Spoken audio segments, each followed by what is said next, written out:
નમસ્કાર. આજે આપણે વાત કરીશું પ્રેમચંદની એક એવી વાર્તા વિશે જે ખરેખર હચમચાવી દે, કફન. આ વાર્તાના ઊંડાણમાં ઉતરવા માટે આપણે એક વિદ્યાર્થીની નોટ્સનો સહારો લઈશું. આ નોટ્સ આપણને વાર્તાના દરેક પાસાને સમજવામાં મદદ કરશે. વાર્તા શરૂ કરીએ એ પહેલાં એક સવાલ. એક માણસ કેટલા અંશે પોતાની માનવતા ગુમાવી શકે? ક્યાં સુધી? કે એ પછી એ માણસ જ ન રહે? આ સવાલ જ આખી વાર્તાનો પાયો છે. એ આપણને વિચારવા પર મજબૂર કરી દેશે. તો ચાલો શરૂ કરીએ. વાર્તાની શરૂઆત જ આપણને એકદમ ઠંડા, નિરાશાજનક માહોલમાં લઈ જાય છે. જોઈએ કે એ રાત્રે શું બની રહ્યું હતું.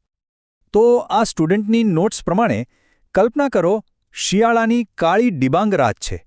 એક ઝૂંપડીની બહાર એક બાપ અને દીકરો તાપણા પાસે બેઠા છે. વાતાવરણમાં એકદમ શાંતિ છે, પણ આ એ શાંતિ છે જે કોઈ મોટા તોફાન પહેલાં હોય.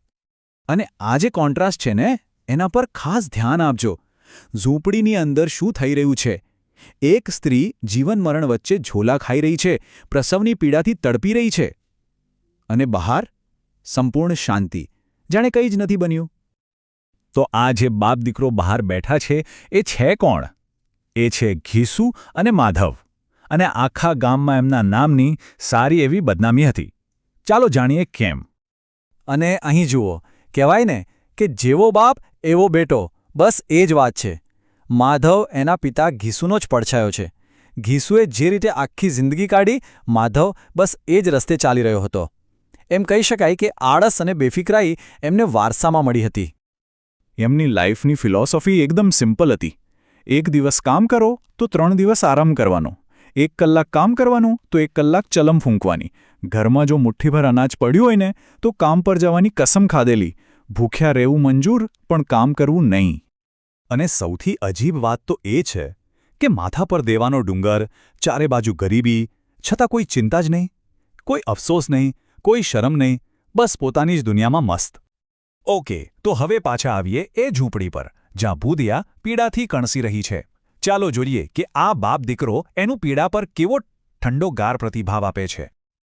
આ સાંભળો, આ માધવના શબ્દો છે, પોતાની પત્ની માટે.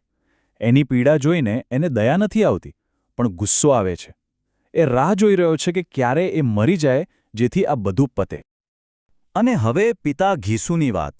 એ માધવની જેમ ગુસ્સો નથી કરતો, પણ એક બહાનું બનાવે છે, જાણે કે એને બહુ દયા આવતી હોય. હું એને તડપતી નથી જોઈ શકતો.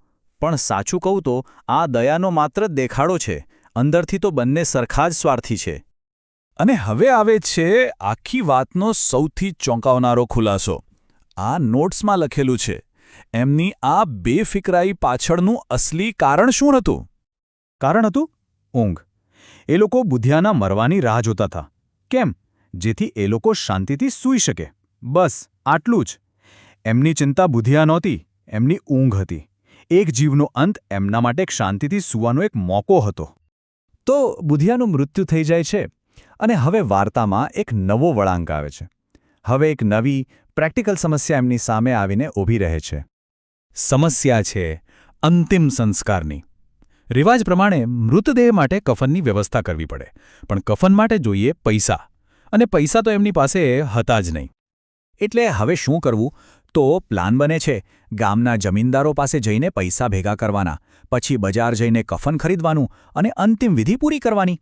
આ જ કરવું પડે. અને તેઓ જાય પણ છે. લોકો દયા ખાઈને પૈસા આપે પણ છે. અને હવે વાર્તા એવા પોઈન્ટ પર પહોંચે છે જે ખરેખર સ્તબ્ધ કરી દેશે. આ એમના નૈતિક પતનનો ક્લાઇમેક્સ છે. પૈસા હાથમાં આવી ગયા છે, કફન ખરીદવાનું છે, પણ એ લોકો બજાર નથી જતા. એમનો પ્લાન અચાનક બદલાઈ જાય છે. તો પછી ક્યાં જાય છે? એ લોકો પહોંચે છે દારૂના પીઠામાં. મૃતકની છેલ્લી વિધિ કરવાની જવાબદારી ભૂલીને એ લોકો પોતાની મજાને વધારે મહત્વ આપે છે. અને કફન માટે ભેગા કરેલા એક પૈસા એ લોકો ખાવા પીવામાં ઉડાવી દે છે. પાછળ ઝૂંપડીમાં બુધિયાનું મૃતદેહ કફન વગર જ પડી રહે છે. આ જ છે એમનું અંતિમ કૃત્ય. અને અહીં વાર્તાનું શીર્ષક કફન સાચું ઠરે છે. એક એવું કફન જે ક્યારેય ખરીદાયું જ નહીં. વાર્તા અહીં પૂરી થાય છે, પણ એક મોટો સવાલ છોડી જાય છે. ખરેખર ગુનેગાર કોણ? આ બાપ દીકરો જેમણે પોતાની બધી જ માનવતા ખોઈ દીધી, કે પછી એ સમાજ અને ગરીબી જેણે કદાચ એમની પાસેથી એક છીનવી લીધી? શું ઘીસુ અને માધવ આવા જ જન્મ્યા હતા કે સંજોગોએ એમને આવા બનાવી દીધા? આનો જવાબ ખરેખર વિચારવા જેવો છે.